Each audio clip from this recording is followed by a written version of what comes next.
ang pagpapatuloy. Nung magkita kami ulit ni Sir James, hindi na sa conference room, kung hindi sa bago na niyang office student affairs. Halatang bagong ayos ito, bagong pintura, bago ang mga muebles at tiles, malinis, masinop, mabango. Nakaupo na ako sa sofa nung pumasok siya. Kagalang-galang ang dating sa suot niyang long sleeves na kulay brown, kurbatang kulay dilaw, itim na slacks at sapatos. Napansin ko rin ang bagong gupit at makintab niyang buhok. Kabaliktaran naman sa ayos ko sa suot na puting t-shirt at faded na maong na may mga butas-butas sa harap ng hita at buhol-buhol na mahabang buhok. Hanip na hanip ang dating ni Idol ah. Ang tumatakbo sa isip ko ng mga oras na yon. Umupo naman ako sa isang silya sa harap niya. Kinakabahan. Hindi magkamayo sa magkahalong saya at excitement. Abot tenga ang binitiwang ngiti niya habang iniabot ang kamay niya sa akin. Wow! Ang gara ng office mo, James ah. Sir, iba ka talaga. Ang biro ko sabay hablot ng kamay niya. Hinatak iyon para magdikit ang mga katawan namin. Natawa lang si Sir habang tinutugon ng mahigpit kong yakap. Halos magdikit na ang pisngi namin sa sobrang higpit ng yakap ko. Tinapik niya ang likod ko at nung kumalas, kinuha ang report, binasa at umupulit sa sofa at tumango-tango. Hindi ko na iniisip pa kung ano man ang gradong ibibigay niya sa akin. Ang mahalaga para sa akin ay nagawa ko ng maayos ang task at ibinuhos ko ang best ko. Pero syempre, excited pa rin ako sa magiging comment niya. Pinaghirapan ko yata iyon. Well, I'm impressed. Excellent job. Excellent report. Excellent presentation. Excellent insights. Nang sabi niya, sabay abot ng kamay para mag-congratulate sa akin. Thank you, sir. I really put my heart in it. Yeah. I can feel it. It's still throbbing. Pero natulala na ako at nakatingin na lang sa kanya sa matinding tuwa. Pakiramdam ko na hypnotize ako sa sobrang di makapaniwala sa nakitang saya niya sa ginawa ko. At si di may paliwanag na atraksyon at excitement sa sobrang pagkamis sa kanya. Dati tineterrorize ako nito pero ngayon napakabait na sa akin at tinitingala ko na sa sobrang taas ng respeto ko sa kanya. Ang naibulong ko na lang sa utak ko. Napansin niya yata na natulala ako. Hey, I'm kidding, okay? Didn't you get my joke? Ang pabiro niyang tanong sa akin. Sabay angat ng palad sa harap ng mukha ko. Kinaway-kaway iyon. Sinisigurong gumagana ang paningin ko. Kaya natawa na lang ako sa ginawa niyang iyon. I know you tried your best, Carl. Nakita ko ito sa pamamagitan ng sunog, puno ng mga rashes mong balat at mukha. At ang payat mo. And I hope that this won't just be in my reports, Mr. Miller. I expect to see a different Carl Miller this time. Mature, responsible. Nga pala, kumusta na pala sina Tatay Nando, Nanay Nursing, Anton, Dodong, Clara at Leticia? Kilala mo silang lahat? Oo naman. Silang umampun sa akin simula nung bata pa ako. Unang namatay ang tatay ko sa atake sa puso. 8 buwang buntis ang nanay ko sa akin noon. Nung mag-6 na taon na ako, sumunod naman yung nanay ko na namatay. Sa cancer naman. Walang kamag-anak ang mga magulang ko dito kaya dahil matalik na magkaibigan ng nanay at si Nanay Nursing, inampun nila ako. Mabait sila at tunay na anak ang turing nila sa akin.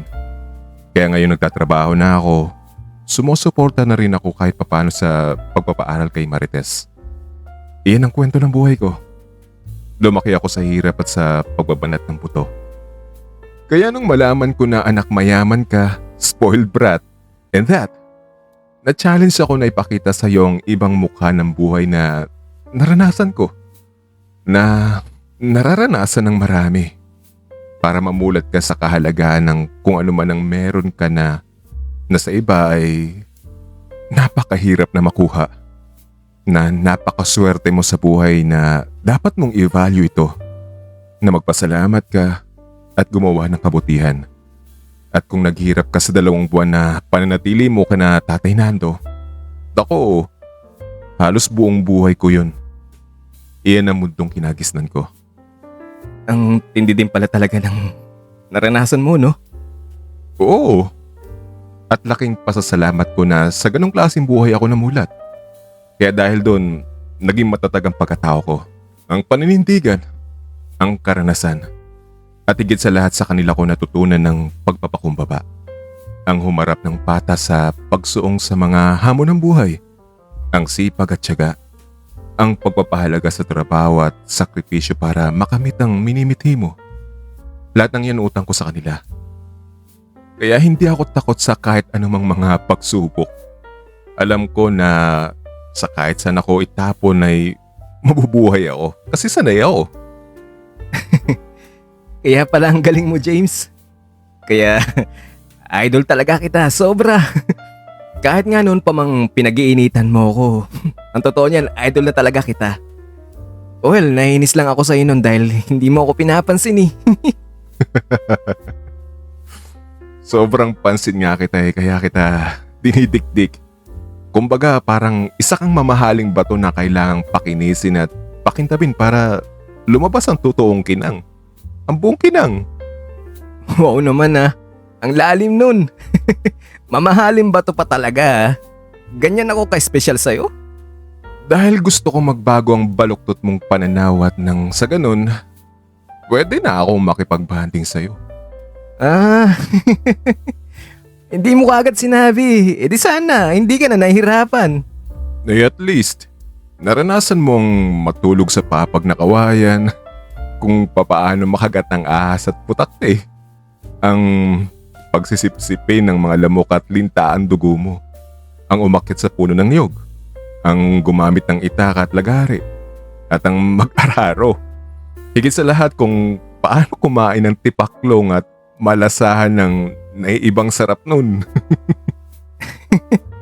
Ikaw talaga, sir. Ah, nga pala, malala ko.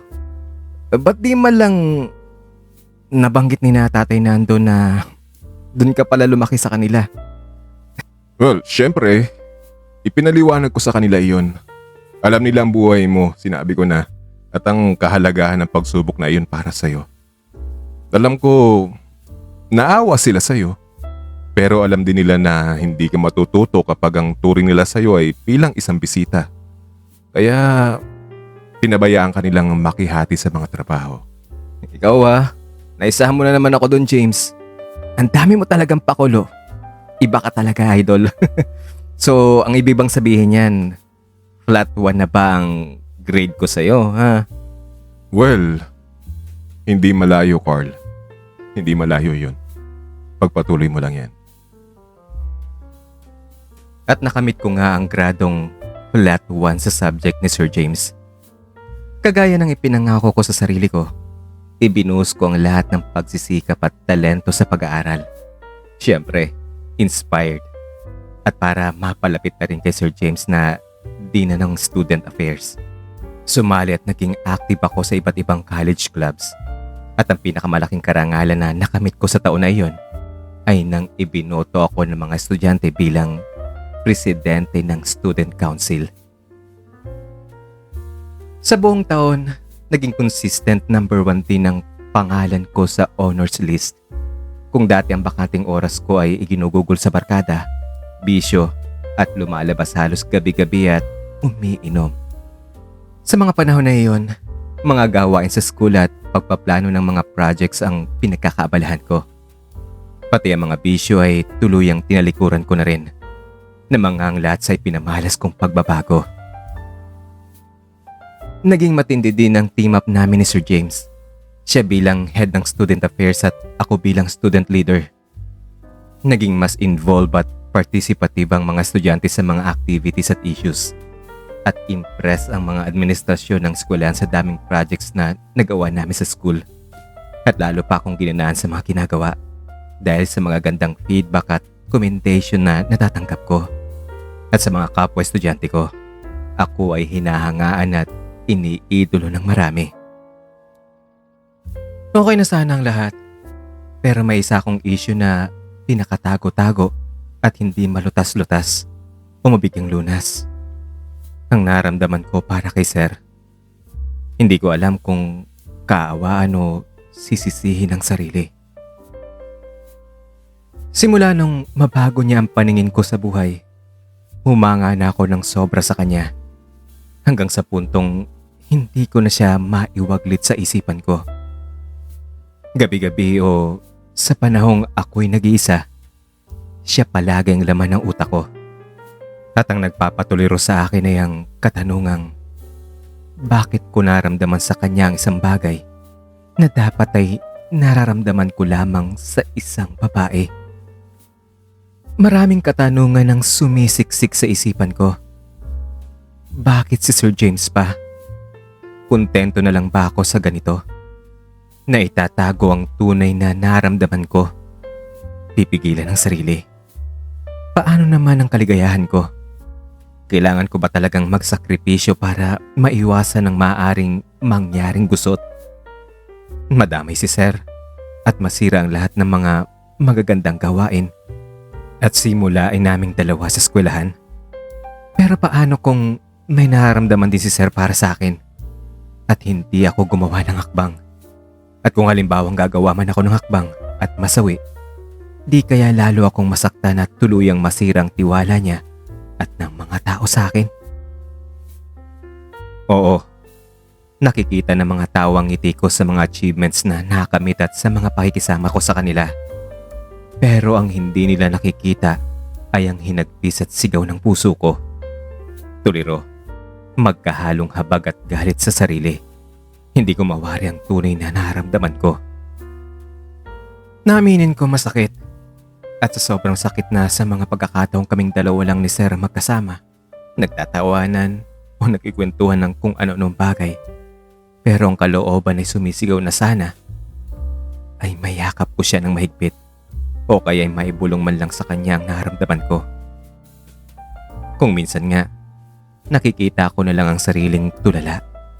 At kapag nasa gitna kami ng kasayahan at ramdam kong tila sasabog ang kalooban sa magkahalong pagkalito at lungkot, magdadahilan na lang ako niyan at mag-aalibay na pupuntang CR at dun ko ilalabas ang ngit-ngit sa sarili. Marahil ay nagtataka din siya. Kasi kapag nagtatanong siya, nangangatwiran na lang akong biglang sumasakit ang tiyan o masama ang pakiramdam. May mga oras din na gustong gusto kong mapag-isa. Pupunta na lang ako niyan sa likod ng main school building.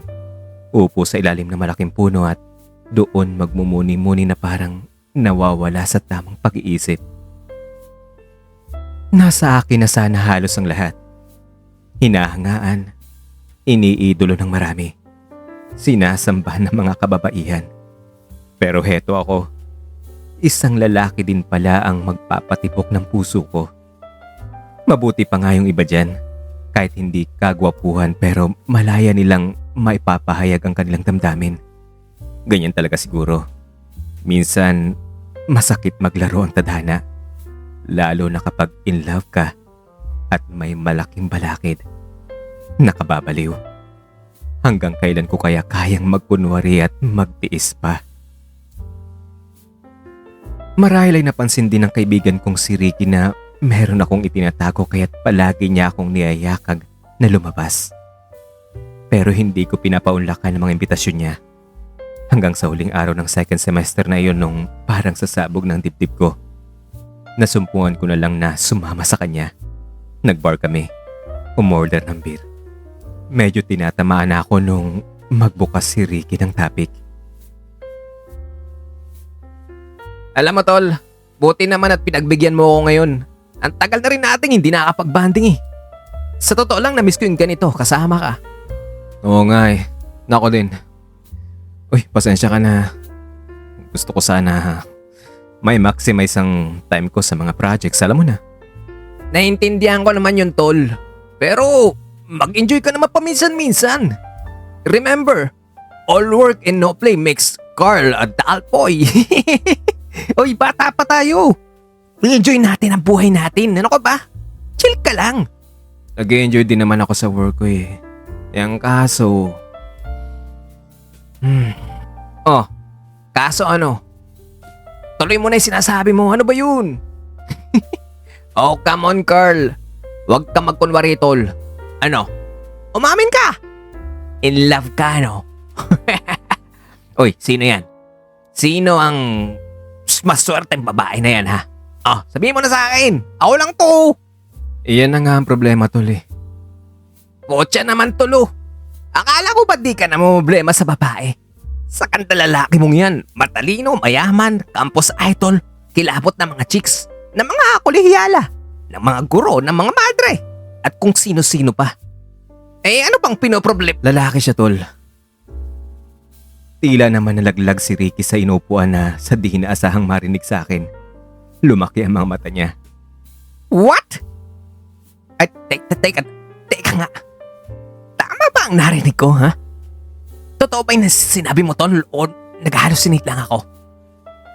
Na-in-love ka sa lalaki. As in capital L-A-L-A-K-E. Yung mga may lawit na katulad ng sa akin at sa... Oo. At oo. Wait. Wait, lasing na ba ako, ha? Lasing na ba ako? Naginip na sa kalasingan, tol. Tol naman! Huwag mong sabihin sa akin ka na in love, ha? Kahit ganyan kakaganda lalaki, tol. Don't get me wrong. Sige ka dyan. Huwag kang magbibiro ng ganyan. Papatulad talaga kita. Tol naman. Huwag kang magbiro ng ganyan. Please lang.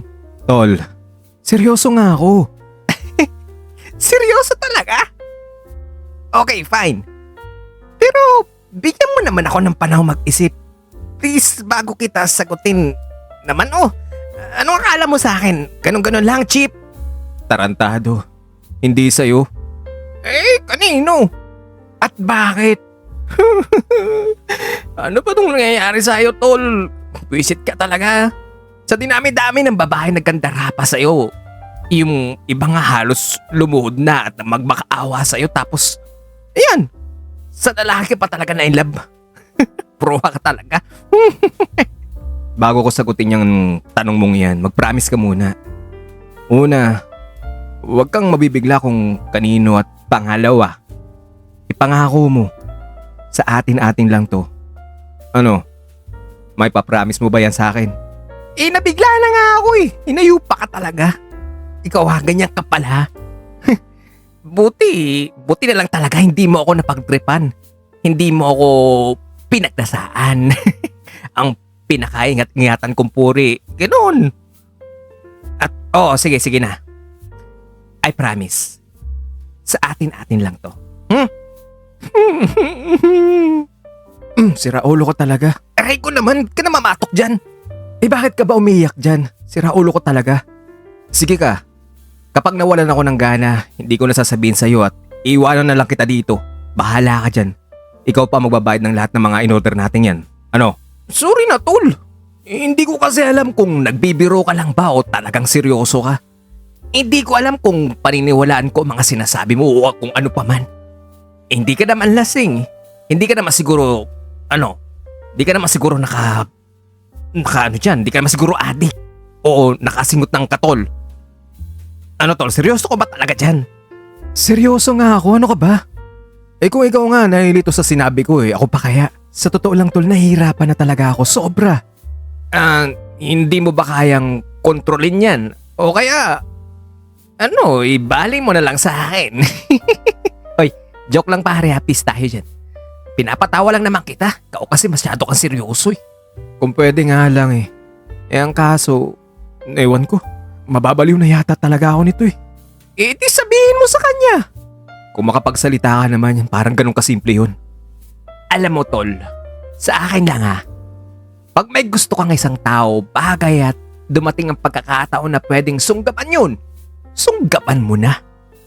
Kasi pag nawala na o lumampas na ang pagkakataon na yan at hindi ka man lang sumubok, buong buhay mong pagsisisihan yan at itatanong mo sa sarili kung ano ang maaaring mangyari kung sakaling sinunggaman mo. Yung meron ka ng maraming what ifs. Pero kung sinunggaban mo ngayon na ang pagkakataon ngayon, sabihin sa tao na mahal mo siya at nasawi ka, at least, nag-try ka, diba? Pero paano naman kung may gusto din pala siya sa'yo? Di ba malaking kawalan din sa'yo kung hindi ka sumubok? There's no harm in trying, sabi nga nila, diba? At sabi ko naman sa'yo ngayon na kung mag-exert ka ng effort to try, you have already won 50% of your battle. The other 50% ay iyon na yung kung ano man ang maaaring isasagot niya sa'yo. You mean, okay lang sa'yo na heto? Lalaki ako at lalaki din yung liligawan ko. What's wrong with that, tol?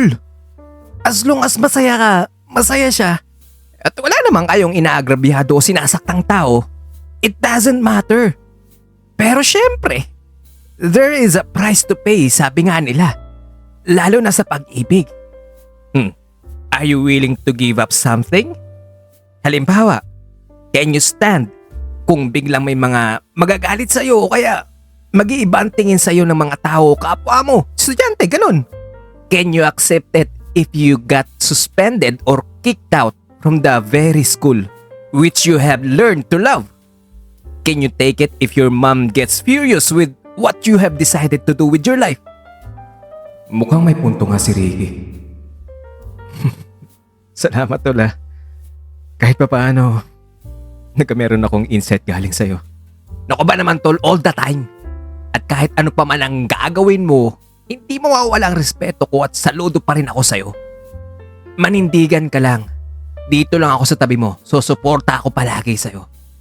Nang sabi niya, sabay abot ng kamay niya sa akin sa fraternal handshake namin. Niyakap ko siya. Tama na nga to. Ay, sandali nga pala. Sino naman yung lalaking yan ha? Yung tinutukoy mo na yan. Bubugbugin ko na yan. At eto ha, kapag nakita ko ang lalaki yan, tila lang talaga niya ang walang latay sa akin. Bakit ba? Gaano ba kagwapo ang lalaki na yan kumpara sa itsura kong ito ha? To, tinan mo. Pogi ito. Sa totoo lang bro ha, aaminin ko. Medyo may konting selos lang ako. Joke lang. Si Sir James. Natulala si Ricky nung nasabi ko ang pangalan ni Sir James. O ano, bububugin mo na ba? Dami mong sabi. Uy, hindi oh. Wala ako sinasabing ganyan. Ano ka ba? Gusto mo ba ako makick out sa school? At tol, ano ka ba naman? Maghahanap ka lang ng lalaki, siya pa. Kadami-daming lalaki dyan sa campus oh. Iba na lang ipalit mo please. Kung gusto mo yung secure sa main gate, may tsura yun. At sa palagay ko may crush sa'yo yun. Dahil kapag tumadaan tayo sa gate, ang lagit-lagit ang tingin niya sa'yo. Kung yun na lang kaya pagtripan mo, makikisimpatya pa ako sa'yo. Tapos sa akin yung night shift guard. Si Raulo ka talaga. Kahit kailan puro ka talaga katarantaduhan. At akala ko ba, sabi mo, sunggaban ko kapag may opportunity. May pa-person-person ka pa diyang nahalaman. Tapos ngayon, buwelta ka na. At saka, hindi ako naghahanap ng lalaki. Isaksak mo yan sa kukote mo. Para kang hindi mo ko kilala niyan eh. Okay. Biro lang po. Pero yung sinasabi kong opportunity, totoo naman yun. At saka nanahimik na yung tao. Hindi ka na pinag-iinitan nun. Teka. Di ba nanggagalaiti ka sa galit sa kanya? Oy, aminin mo. Mukhang nakakakilig tong story na to ah. The more you hate, the more you love. Ano? Iyon na ba yun? Ha? Oh, umamin ka! Yun na nga eh. Nagsimula lang naman to nung narealize ko ang pagkakamali ko at nakita ko kung paano niya ibinuhos ang oras at atensyon niya para lang ako mapatino. At kung gaano niya ako binigyang halaga at pansin. Nung makita ko ang tataga, paninindigan at kung anong hirap na pinagdaanan niya sa buhay. Na-appreciate ko na ang lahat ng bagay sa kanya. Hindi ko nga maintindihan ang sarili ko eh. Parang naawa ko sa kanya na gusto kong nandyan siya palagi sa tabi ko. Nakikita, nakakausap. Tol, sa totoo lang hinahanap-hanap ko na siya. Grabe ka rin ano. Kung makapagsalita ka, parang babae ang object of desire mo. Wisit ka talaga. Hindi kaya, hinahanap-hanap ko lang yung sinasabi nilang father figure. E di pa bata ka pa kasi nung mamatay yung dad mo, di ba? O kaya nag-aanap ka ng kapatid dahil nag-iisa ka lang sa family. O kayang sadyang bata na talaga simula nung fetus ka pa lang sa sinapupunan ng mami mo. Alam mo Ricky, babatukan na talaga kita. Siraulo ka talaga. Pero sa totoo lang, hindi ko talaga, iwan ko, hindi ko alam. Baka nga siguro tama ka. Simula pa kasi nung bata pa lang ako, hinahanap-hanap ko ng pagmamahal ng isang ama. Tinatanong ko ang sarili ko kung anong feeling kapag ang isang pamilya ay buo. Na may daddy na kalaro. Kasama siya sa pamamasyal, nag-aalaga, nagpuprotekta sa akin, nagtuturo ng kung ano-anong bagay, nagbibigay ng advice at guidance sa mga problema ko. At muling sumiksik sa isipan ko ang mga sandaling napapaiyak na lang dahil tinutokso sa school. O kaya naiinggit kapag nakikita ang ibang mga batang merong mga daddy na kasama sa pamamasyal. Feeling ko, lalo akong nahahapag sa sarili ko. Sumasagi sa isip na simula nung bata pa lang, naranasan ko na ang kabiguan sa paghahanap ng isang pagmamahal. At sa pagkakataong iyon, tila malalasap kong muli ang tindi ng sakit ng kabiguan. Namalayan ko na lang ang pagdaloy ng mga luha sa pisngi ko. Sa hiya, bigla akong tinalikuran si Ricky. Uy, bro! Anong nangyayari sa'yo? At may nasabi pa ako hindi maganda? Uy, sama ako! Saan ka pa pupunta, uy? Tatapusin ko ng lahat ng paghihirap ko. Okay. Sige, siluhin mo na lang yan. Ang biglang pag-urong ni Ricky. Alam niya sa ganung pagkakataon na umaalis na lang ako bigla. Gusto ko mapag-isa. Alam ko, naguluhan din siya at di makapaniwala sa nalaman. Nagbukas ulit ang school year. Panghuling taon ko na iyon sa college at kagaya ng nakalipas na taon, pinag-igihan ko ang pag-aaral at mga gawain sa school. Ibinoto pa rin ako ng mga estudyante bilang Student Council President. At ginalingan ko palalo. Hindi lang ang mga gawain ko bilang President ng Student Council, kundi pati ng pag-aaral dahil gusto ko ring makakuha ng honors sa graduation. Pero ang bumabagabag pa rin sa isipan ko, ang hindi mamatay-matay na nararamdaman ko para kay Sir na habang tumatagal, lalo namang tumitindi pa. Tiniis kong lahat ng iyon, walang humpay sa pagtitiis. Second semester nung napagdesisyonan ko na gumawa na ng hakbang para dito. At nasumpungan ko ang payo ni Ricky na kapag dumating ang isang pagkakataon, sunggaban niyon habang nandyan pa.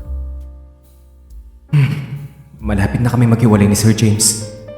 Pero bago pa man maging huli ang lahat, gagawin ko ng bagay na to. Malay natin, di ba? Ang sabi ko na lang sa sarili ko para mapalakas ang loob ko. Sa buong linggo na iyon, pinag-igihan kong maging mas malapit at maging mas sweet pa kay Sir James. Nandiyan na yung sadyang sasabay ako sa kanya sa pag-uwi at pasasakayin siya sa kotse ko. Bibigyan ng kung ano-ano. Kagaya na lang ng polo shirt o pantalon. Mga pocketbooks na paborito niya. Souvenir items na binibili ko galing kung saan-saan. At mga pagkain. At tinatanggap naman niya ang lahat ng iyon. Hanggang sa nung pinadalan ko siya ng mga bulaklak. Kunwari para sa office niya. Kinausap niya ako tungkol doon. Carl, first of all, I really appreciate your thoughtfulness. And I'm happy to have seen how you have changed and how you have become the person that everyone looks up to and emulates. And as your mentor and friend, I am very proud of you. I mean it. I appreciate all the commendable things that you have done for the student tree in the school, and there is no doubt in my mind that everyone is happy with your performance. So, meaning sir, ang pag-interrupt ko nung may naamoy na hindi magandang isisingit sa mga papuri niyang iyon. Di siya nakapagsalita kagad. Tila nag-iisip sa susunod na sasabihin para bang nahihirapang buksan ang issue.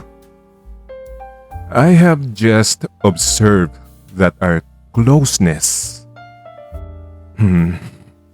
seems to be sending a wrong signal. I don't get it, James. Can you please direct your point? Ang pagkat ko sa sinabi niya, may halong pagkalito at pagkainis sa narinig na katagang wrong signal. Okay. I want to keep a distance. What? Bakit naman, sir? May nagawa ba ako? Ano ba nagawa ko? Nothing. I just want it that way, Carl. And I hope you will respect that. Sir naman! Wala naman akong masamang intensyon sa pagbibigay sa'yo ng kung ano-ano ah.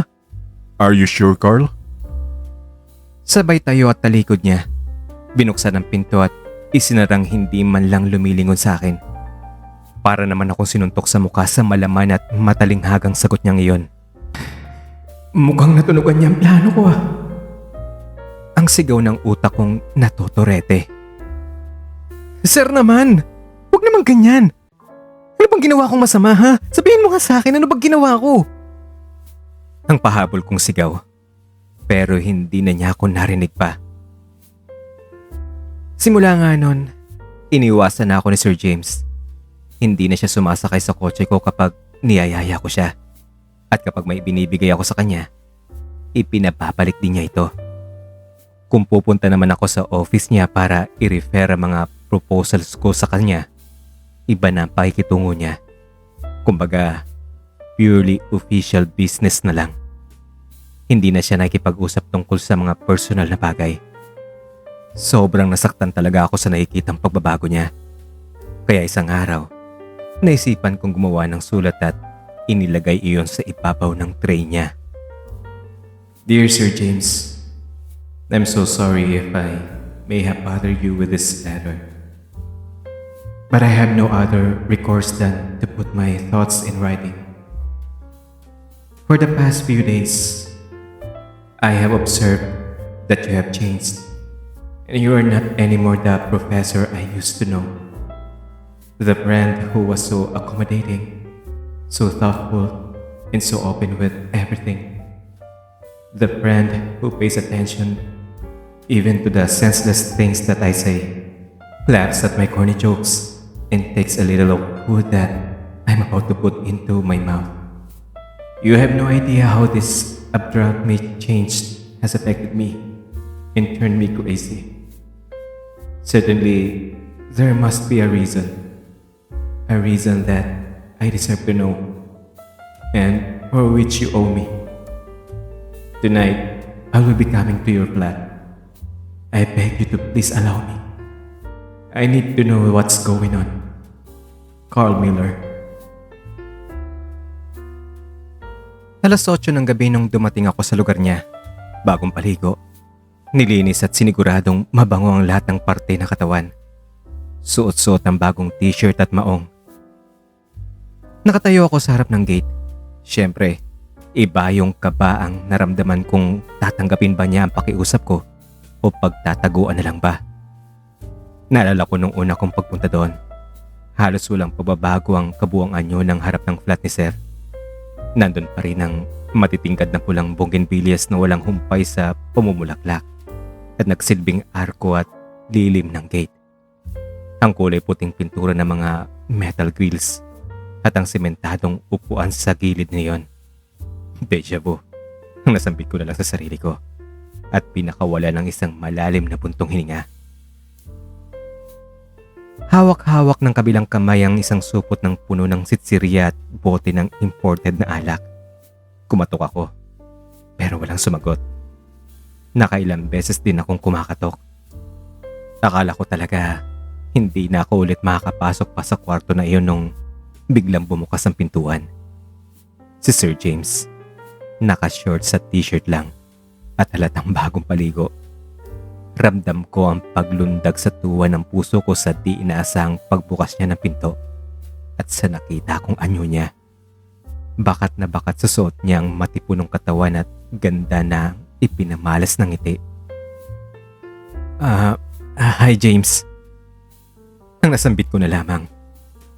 Oh, hi Carl. Natanggap ko ang note mo so I expected na darating ka. What's up? Nang sagot niya, tuluyan na niyang binuksan ang pinto at pinapasok ako. Heto, okay lang naman. Sana. But I got something to clear up. Nga pala, heto pala may dala akong imported na wine at pulutan. Sabay abot na mga iyon sa kanya. Tinanggap naman niya mga iyon. Tinumbo ko naman ang sofa at umupo na ako doon. I'm sorry but I don't drink, Carl. Soft drinks na lang yun sa akin. Kasi ayoko mangyari ulit yung nangyari dati sa atin eh. Alam mo na yun. Nangyari lang naman yun dahil sa you trapped me into doing it, right? Alam mo na yun. Nang sabi niya, habang inilalagay sa ibabaw ng mesa sa harap ko ang alak at sisiriyang dala ko. Ibig bang sabihin, naalala pa pala niya ang nangyari sa amin nun? Nang sabi ko sa sarili ko na may halong kiliting naramdaman sa pagbukas niya sa issue na yon. Okay, fine. Kinorner kita nun para makainom. At I'm sorry sa ginawa ko sa iyo na yon. I was mean. Pero alam mo naman na talagang salbahe pa ako nun, di ba? So, ako na lang ang iinom nitong dala ko. Isn't it a little impolite on the part of the host if his guests take a sip and he's not joining? Yeah, I think so. But don't forget that the host can also be polite by showing the door to his guest. Ano? You want me to do it in the polite way or in the impolite one? Antindi mo talaga, James. Okay, it seems I have no choice. So, impolite it is. Kumuha siya ng isang baso, isang bucket na may ice at inilagay iyon sa mesa katabi ng alak at sisirya. Kumuha din siya ng isang soft drink sa refrigerator. Binuksan at habang hawak-hawak. Okay. So, ano ba ang napaka-importanting bagay na pag-uusapan natin na kailangan mo pa talaga maglasing? Ang may halong pang-asar na tanong niya. Pero imbis na sumagot, binuksan ko ang bote ng wine. Nilagyan ng ice at alak ang baso. Pinaikot-ikot ang laman niyon saka tinungga.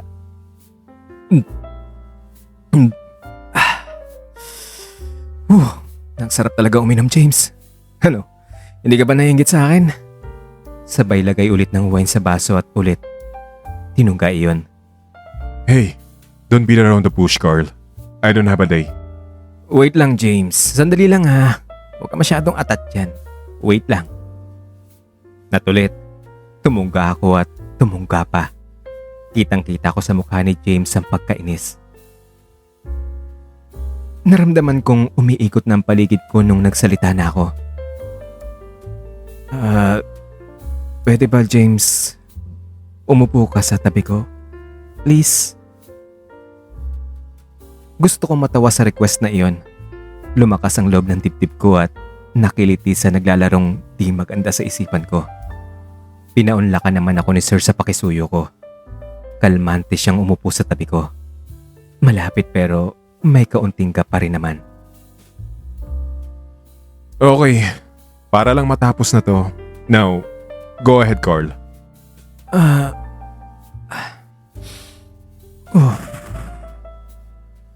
Sa totoo lang, hindi ko alam kung paano sisimulan pero sobrang na ako nasasaktan sa pagbabago ng pakikitungo mo sa akin, James. Hindi ko alam kung anong nagawa kong mali na kailangan mo kong iwasan. And to be honest, it drives me crazy, believe me. Carl, una sa lahat, hindi kita iniiwasan. Gusto ko lang mag-set ng distance. A certain standard kumbaga. I feel that we have become too close for comfort. Parang nasasakal na tayo without even knowing it. Hindi mo ba napapansin ang tingin ng ibang mga estudyante sa ginagawa mong pagdikit-dikit sa akin? Hindi lang ako teacher, Carl. Remember that. I am also an administrator. You should understand that I have a code of conduct to follow. Something that prevents me from being inappropriate and dangerously close to any student. And I mean, not just you. So you mean that our closeness is inappropriate or dangerous? Ha? Ganun ba yun? Honestly, yes. It becomes inappropriate. Especially when you sent me those flowers. I felt like... Basta, Well then, if it's the flowers, let go of the flowers. But please James, huwag mo akong iwasan. Please naman ibalik natin yung dating closest natin. Carl, you don't get me, do you? It's not about the damn flowers, okay? It's about sense of propriety and respect. Don't you still get it? People are talking about us. So natatakot ka sa kung ano man ang sasabihin ng ibang tao kesa ano man ang naramdaman ko? Ganun ba yun? Oh, I see. Carl, I forgot about you. Okay. Ano ba palang naramdaman mo, Mr. Carl Miller? Bakit ba para kang mamamatay sa malit na bagay na hinihiling ko? Sige nga, sabihin mo! Sabihin mo! Para naman akong sinampal sa tanong ni James na iyon. Sumisigaw ang isip na hindi malit na bagay ang hinihiling niya. At along hindi malit na bagay ang naramdaman ko para sa kanya. Pero nanaig pa rin sa akin ang matinding takot na isiwalat ang tunay na nararamdaman ko. Napayo ko na lang ako at napagulgol. Nagulat ako nang bigla kong yakapin ni Sir James na parang may alam siya sa paghihirap ng kalooban ko. Hinaplos niya ang likuran ko, ang buhok ko. Niyakap ko na rin siya. Mahigpit na mahigpit at hinaplos din ang likod niya, ang buhok niya. Hanggang sa gumapang ang mga kamay ko sa mukha niya. Hinawakan ko yon, hinaplos. Nagtitigan kami na para bang ang mga mata ko ay nakikiusap at nagmamakaawa. Dahan-dahan kong inilapit ang mukha ko sa mukha niya. Mabilis sa mga pangyayari. Hindi ko lubos may salarawan ng sayang nadarama sa mga oras na yon. Hihilahin ko na sana siya pahiga sa sofa nung bigla siyang kumala sa pagkakayakap ko at tumayo. Carl, I have to ask you to leave. James, I don't understand. Just leave, Carl. Okay? Mistulo namang nag-init ang tenga ko sa sinabi niya. No, James. Unless you can give me a really good reason why I should leave. Ano ba talaga nangyayari sa'yo? Palagi ka nalang ganyang gumagawa ng hakbang na hindi ko naiintindihan. Ano? Dahil ba sa nangyari kanina? Ano? Bakit hindi mo nagustuhan yung ginawa ko, ha? Hindi mo pa nagustuhan yun? Please, Carl. Huwag mong painitin ang ulo ko. I said, leave now at baka masaktan pa kita. Leave! Eh di saktan mo ako kung gusto mo. Kayang-kaya mo naman ako eh. Ang paghahamon ko sabay hablot sa bote ng alak at tinungga iyon. At tinungga ulit hanggang sa halos maubos ng laman ito. Wala nang magawa pa si Sir kundi ang pagmasdan ako. At para mainis pa siya lalo, hinubad ko ang t-shirt ko at sumayaw-sayaw sa harap niya. Pero sa sobrang hilo, nagduduwal ako. Agad naman niyang naagapan at nasalo ang katawan ko. Pinaupo niya ako sa sofa. Nag-udyok ang isipang tumayo pero hindi ko na nakayanan iyon. Namalayang ko na lang na sumuka ako ng sumuka sa carpet, sa sofa. At pati pantalon ko'y nasukahan ko din. Iyon na ang huli kong natatandaan. Mag-alas 9 na ng umaga kinabukasan nung naimasmasan na ako at nagising. Masakit ang ulo, mahapdi ang sikmura at disoriented. Teka, kaninong kwarto ba to? Bakit nandito ako? Ang tanong ng utak ko. Kinapa ko ang katawan ko. Wala akong suot na damit na pangitaas. Naka-shorts ako pero hindi ko alam kung kanino iyon. Pilit kong binalikan sa isip ko ang mga nangyari hanggang sa naalala ko ang pag-inom ko, ang pagsasayaw, at ang pagsusuka. Bumangon ako at paikay-kang naglakad patungong kusina. Nung madaanan kong sofang sinukahan ko, napansin kong malinis na ito. Pinalitan na ng cover, pero ang carpet, halatang sinukahan ito gawa ng may natitira pang bakas dito. Sumalubong naman sa pangamoy ko ang inihandang almusal ni Sir James. Nakalatag na sa mesang fried rice, hotdog, scrambled egg at daing. Ang sarap naman nun. Dumiretso ako sa wash basin upang maghilamos at pagkatapos ay umupo na sa may hapagkainan kaharap si Sir James na naghihintay na lang sa akin. Morning, Carl. Coffee or milk? Ang tanong ni Sir James na nakahanda na mga kamay na ipasa sa akin kung ano man ang pipiliin ko. Morning, James. Coffee na lang please. Ang maiksi kong tugon at bitiw ng napakagandang ngiti. Ang sarap ng daing. Namiss ko tong ganito kina Tatay Nando. Sabay tanggap sa kaping ipinasa niya. Yeah. Sa kanila nga galing yan. Dala ni Marites. Ano? Kumusta ka na at kumusta ang tulog mo? Eto, medyo masakit pa ang ulo. Pero, inspired. Hindi ko na dinugtungan pa ang sinabi. Nag-uumapo pa kasi sa isipan ng sarap na naramdaman ko bunga ng alaala ng nakaraang gabi. Pero sa loob-loob ko, gusto kong magtanong siya kung bakit ako inspired. Sa totoo lang, ang ganda ng tulog ko, grabe. Wala akong matandaan kahit na ano. And for the first time in my life, iyon pa sigurang tulog kong dire-diretso. Nga pala, pasensya ka na pala sa akin kagabi ha. Ang naalala ko, sumayaw ako tapos ayun na. Diretso na bumagsak at kalat ng suka. Oo nga eh. Lasing na lasing ka kagabi. Paano ba naman? Inubos mo mag-isa ang buong laman ng isang bote ng alak dyan. Medyo na-disappoint ako nung hindi siya nag-follow up kung bakit ako inspired. Ang nasabi ko na lang sa sarili ko ay, okay, fine. James, sorry nga pala ulit ha. Pasensya na. Ako nga pala, sa kama mo ako natulog. Ikaw, saan ka natulog? Ang tanong kong na-excite sa posibilidad na magkatabi kami. Sa kama ko syempre. Ang laki niyan eh.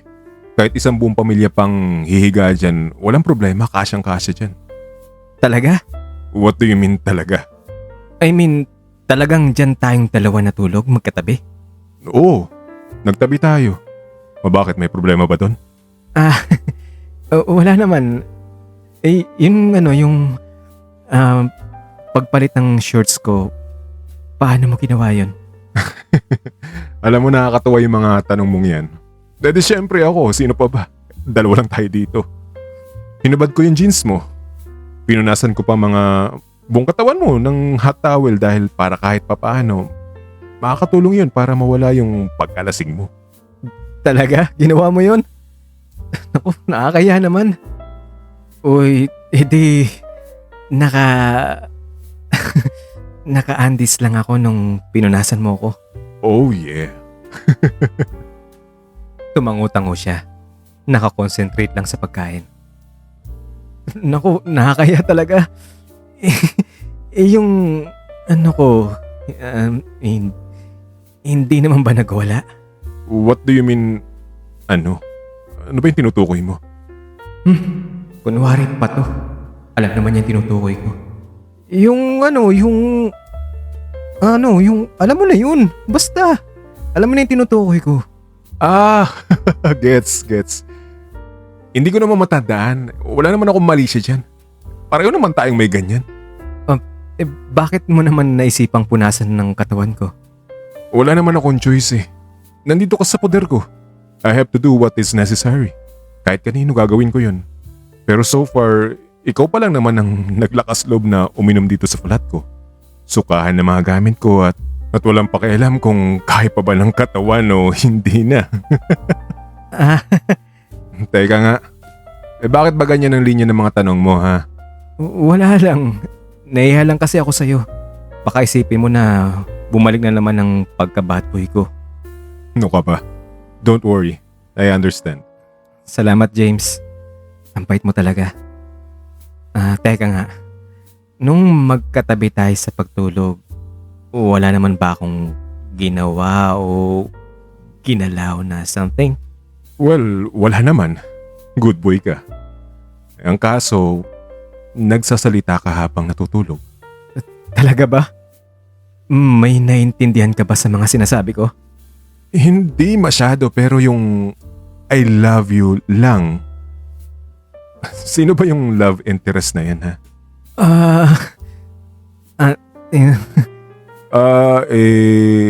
Oo? Ano? O bakit ganyan ka makatitig ha? Wala lang. James, pwede ba akong magsabi sa'yo ng kahit na ano? Siyempre naman. Ikaw pa ba? Kahit nag-set na ako ng distance rule para sa'yo. Pero dahil nandito ka na sa bahay ko, i-suspend ko muna yan pansamantala. Wala naman ako magagawa, diba? At lubos-lubusin mo na dahil sa susunod, baka hindi na kita payagan pang pumunta dito ng nag-iisa. Alam mo naman siguro ang ibig kong sabihin doon. Pero promise mo, hindi ka magagalit sa maaaring itanong ko sa'yo ha? Go ahead. Try me. James, yung nagsasalita ko habang tulog, Yes, anong tungkol doon? sabay subo niya ng pagkain. Nginuya iyon ng marahan pero seryosong nakatutok ang mga mata sa akin. Baka sa mukha niyang inip sa paghihintay sa susunod kong sasabihin. Yung I love you kasi na yon. Para sa'yo yun.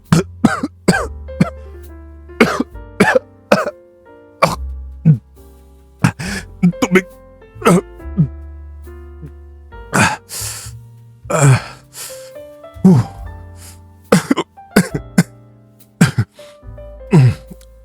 Ano ka ba naman, Carla?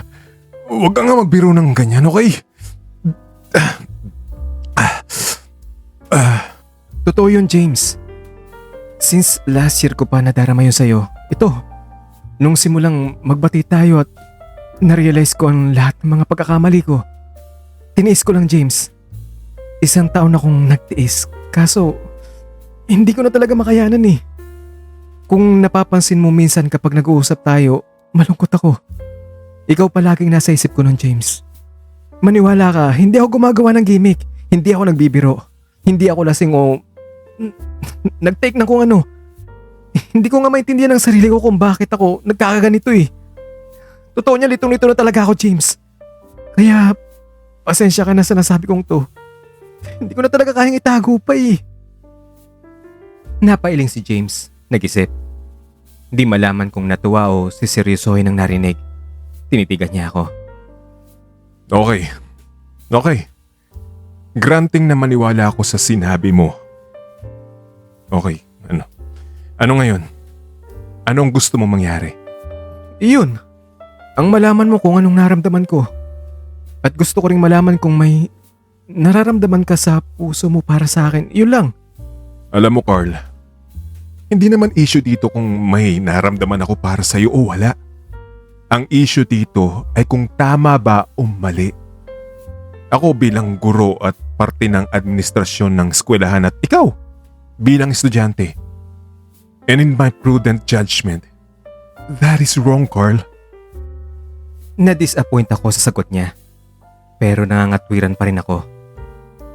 Okay, James, nandun na ako.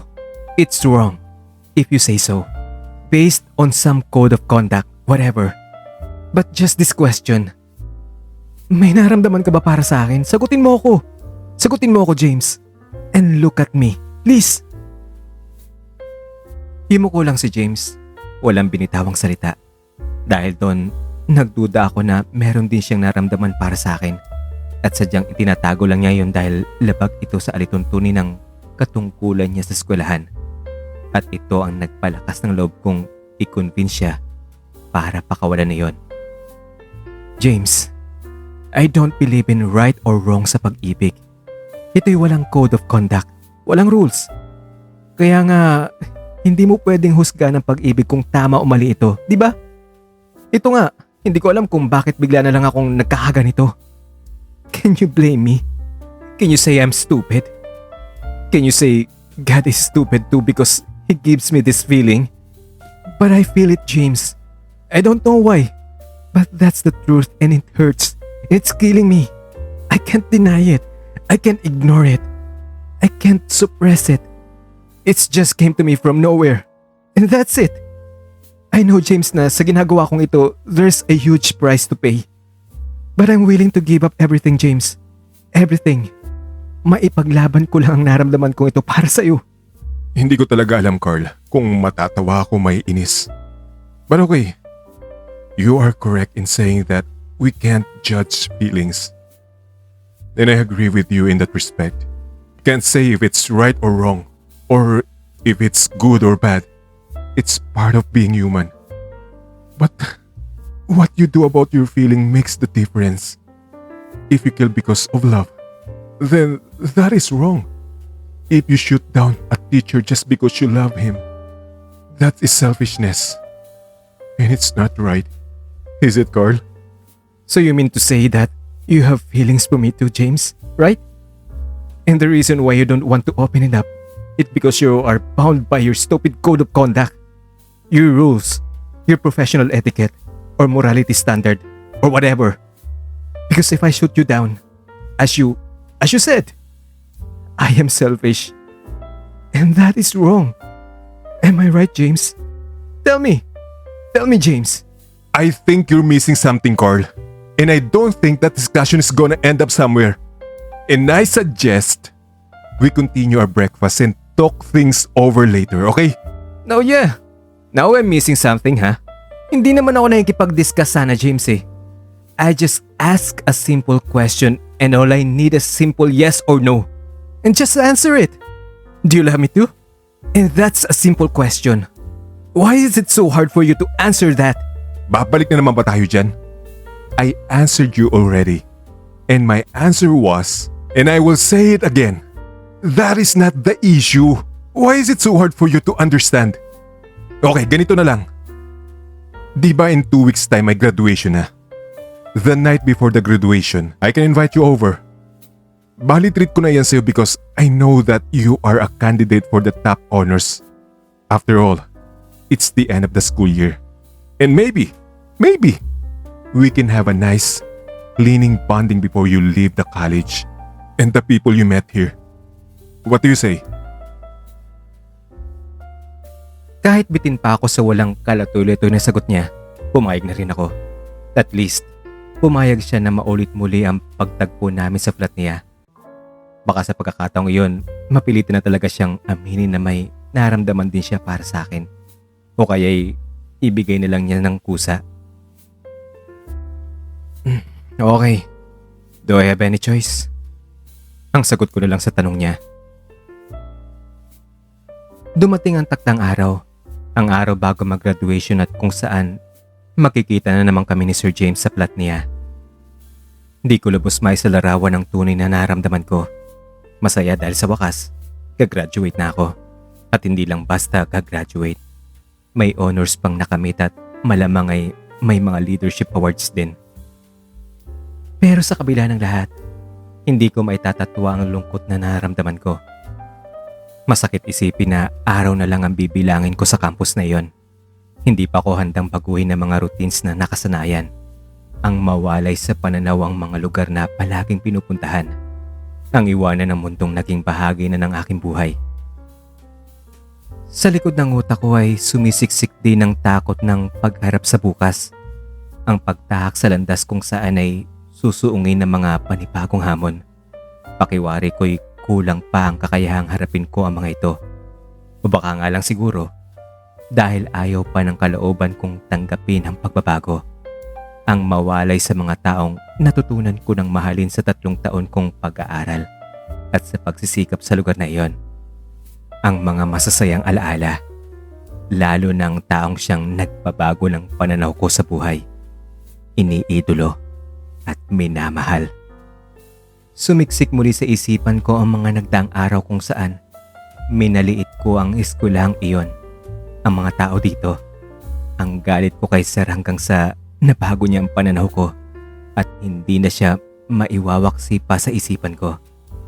Nagsusumigaw ang puso ko na sana maibalik pa ang panahong iyon o kaya'y mahabaan pa ang araw.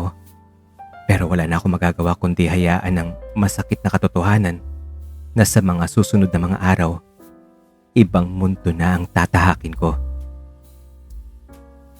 Maaga akong nag-report sa school sa araw na iyon. Palibasa, may final rehearsal pa at syempre, nakaukit na sa isipan ng pagkikita namin ni Sir James sa gabing darating. Kahit papaano naman, may excitement din ako nadarama. Nasa gate pa lang ako ng campus nung may tumapik sa balikat ko, si Ricky. At sadya palang hinihintay ako para tanungin kung may alam na ba ako sa video clip na tinagurian nilang Mother of All Scandals na umiikot na sa campus simula pa nung isang araw. Sus, pati ba naman ikaw, Ricky, nakikisaw-saw sa mga intriga na yan? Ang dami-dami mga video clips dyan eh.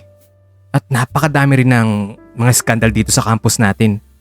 Yung iba nga dyan, gumagawa lang para mapag-usapan eh. Tol, iba to, maniwala ka. Magkaka-interest ka dito, sigurado ako dun.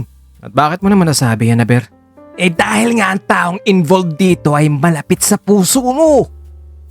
Ha? At sino naman yan? Noong mga oras na yon, biglang lumakas kagad ang kabog ng dibdib ko. Pare, si Sir James! Tila gumuho bigla ang kinatatayuan ko nung marinig ko mula kay Ricky ang pangalan ni Sir James na siya ang sentro ng tinaguriang Mother of All Scandals. Ha? Paano naman nangyari yun? At anong ginawa niya? Sino kasama niya? Tol, hina-hina lang ha. Ikaw naman masyado kang excited eh. Ito na nga. Nakakuha ako ng kopya pero medyo mainit pa to. Doon tayo sa may likod ng campus at panoorin natin. Nung iplinay ni Ricky ang video, si Sir James nga ang nandun. Mapapansing lasing si Sir James sa video at ang lalaki pawang ibabang katawan lang ang nakikita. Halos di ako makapaniwala sa nasasaksihan. Iyon din ang video clip na gagamitin ko sanang pang-blackmail kay Sir James. Teka nga, paano pang nakalabas ang video na to? Ang sigaw ng utak kong halos sasabog na sa naghahalong inis, galit at pagkalito. O di ba pare? Si Sir James yan, di ba? Klarong-klaro naman sa shot to. At pare naman, sandali nga. Eh bakit para ka namumutla dyan, Carl ha? Ikaw, may alam ka ba dito ha? Wala. Ngayon ko nga lang nakita yan eh. Para namang hindi si Sir yan eh. Ano ka ba naman tol? Kahit pagbalik-balik na rin mo pa yan, mukha talaga ni Sir James yan o walang duda. Kahit sino ang tanongin mo, si Sir James yan. Ano? Gusto mong itanong sa iba na mga klase natin? Wag na. Yung isang lalaki naman, sino naman daw yan? Kung titingnan mo sa video, maputi siya. Ang duda nga ng mga estudyante, yung chinichismis nilang naling kay Sir James, yung dating nagturo din dito na mistizo, yung Chinese. Yung Henry yata ang pangalan nun. Agad naman akong tumalikod para bumalik sa apartment ko. Nagtaka si Ricky sa bigla kong pagalis. Uy, pare! Saan ka pupunta? May rehearsal pa tayo! Carl! Ano? Huwag mo sabing tatapusin mo na naman lahat. Hindi. May papatayin akong tao. Ano pare? Gusto mo ba ng tulong? Huh? Huwag na. Baka ikaw pa mapatay ko eh. Napailing na lang si Ricky. Ngingiti-ngiti. Walang kaalam-alam sa malaking problemang kinasasadlakan ko. Bumalik ako sa apartment at hinanap ang memory card kung saan ko natatanda ang nakastore yung video clip na dahil sa tagal na, Nalimutan ko rin palang burahin. Ang alam ko, nakasaksak iyon sa luma kong cellphone. Nung tingnan ko ang cellphone, wala na to ng memory card. Naalala kong pinaayos ko pala ito at malinaw na tinanggal sa shop yung memory card. At nalimutang ibalik ko, sadyang kinuha ito sa cellphone ng kung sino man ang nag-ayos nito. At nung napansing may laman itong scandal material, kinopya na at ibinenta sa mga intrigerong gutom sa chismis. Bigla naman ako ng lumo. Pinagpapawisan at pakiwari ko'y umiikot ang paligid sa sobrang inis at galit sa sariling kapalpakan, habang awa at pagkahabag naman ang naramdaman para kay Sir James. Iniisip kong punta ng shop at kumprontahin ang may-ari. Pero nangibabaw din ang takot na baka lalong lumaki ang issue at mapagdudahan nilang ako ang lalaking kasama ni Sir James sa video. Malamang di nila natatandaan kung sino man ang may-ari ng memory card na iyon dahil sa tagal na niyon. Agad akong bumalik sa campus at hinanap si Sir James, pero hindi pa raw nakakapag-report sa office niya sa araw na iyon. Tinanong ko na rin pati ang mga gwardiya at lahat sila ay nagsasabi na hindi pa nga raw pumapasok sa eskwelahan si Sir James. Pinuntahan ko ang flat niya at nabigla ako nung nakitang nandun pala siya. Naka-t-shirt at shorts lang. Nagliligpit ng mga gamit na para pang lilisanin na at wala nang balak pang mag-report sa trabaho. James, bakit hindi ka pumasok? Yan ba? Well, tinanggal na ako sa trabaho, Carl. Kahapon ko natanggap ang notice at ang effectivity ay ngayon. At siguro naman ay alam mo na rin siguro ang dahilan. Oo, at alam ko yung tungkol sa video. At bakit naman sila ganun? Bakit naman ang bilis nilang manghusga na hindi man lang nila pinatapos ang closing ceremony ng school o graduation man lang? Para namang napaka-unfair nun. Wala na tayong magagawa dyan, Carl. Ganyan talaga sila kahigpit.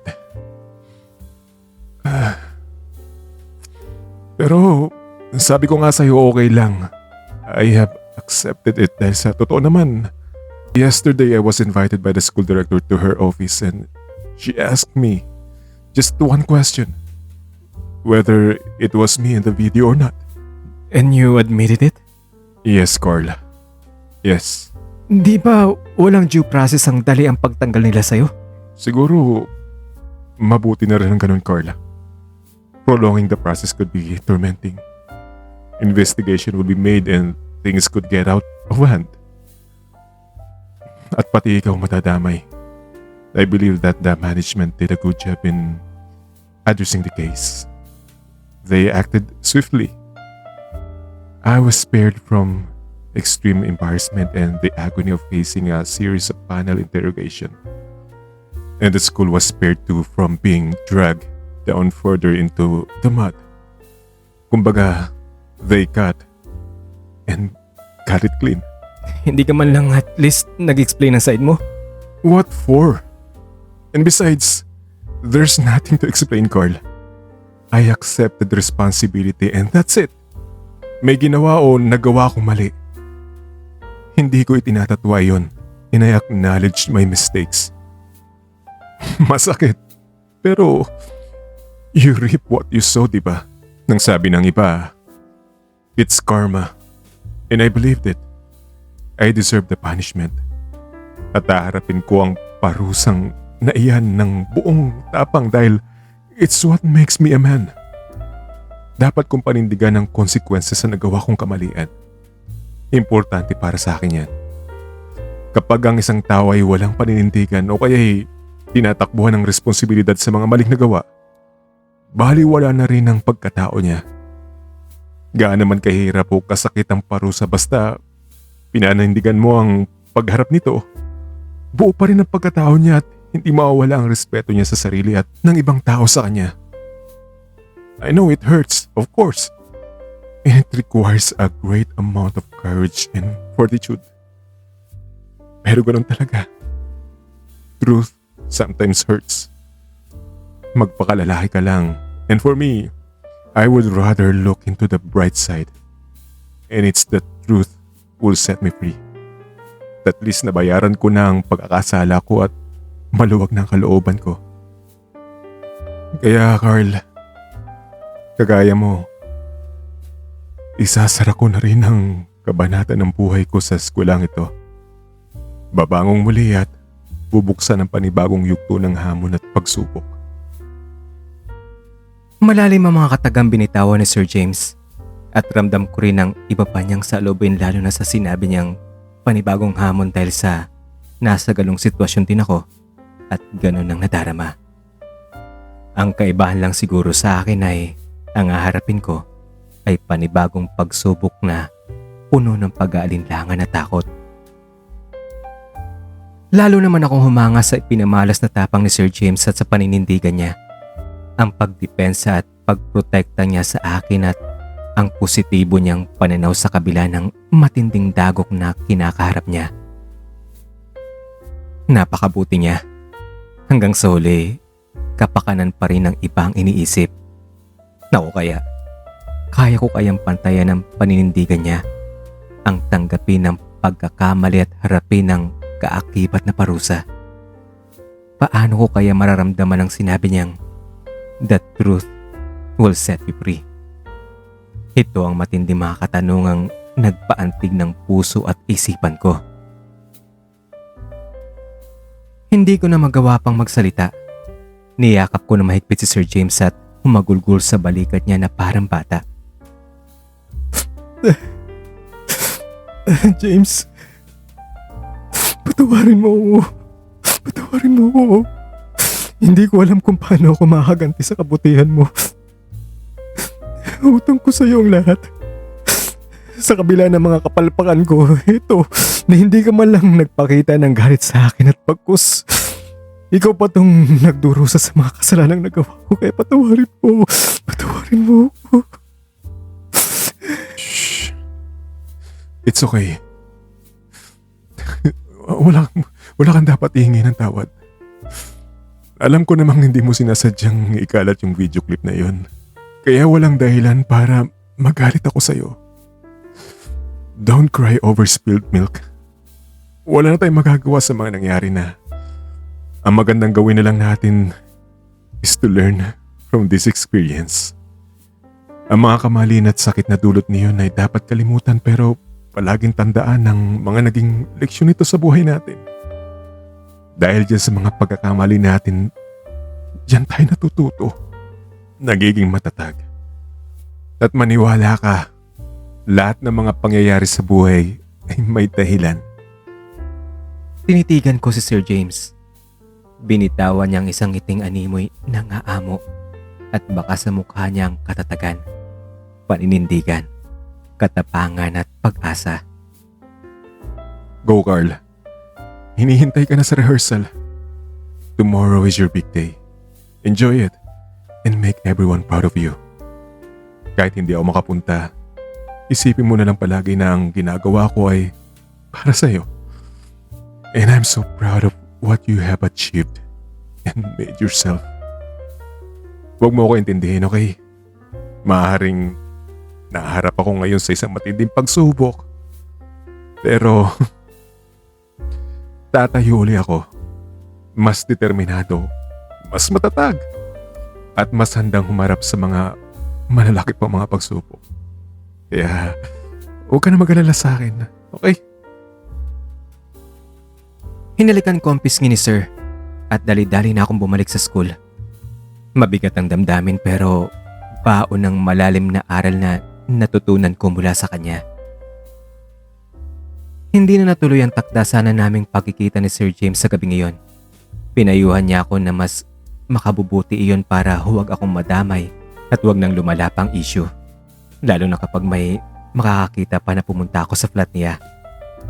Kahit masakit sa kalooban at sa isip ko ay puno ng pag-aalinlangan, sinunod ko ang payo niya. Kahit sa kabila ng katotohanang maaaring iyon na ang huli naming pagkikita. Sa gabing iyon, hindi ako makatulog at si Sir James lang ang laman ng isip ko. Tila kumakawala ang puso ko at sumisigaw na puntahan siya at damayan. Pero nananaig din ng takot na baka hindi makatulong ang pagsuway ko sa payo niya at lalong malagay kaming dalawa sa alanganin. Ano kayang ginagawa niya ngayon? Paano kaya ako makakabawi sa lahat ng ginawa niyang kabutihan sa akin? Kailan kaya kami ulit magkikita? Iyon ang katanungang bumabagabag sa isipan ko. Itutuloy. Abangan ang episode 3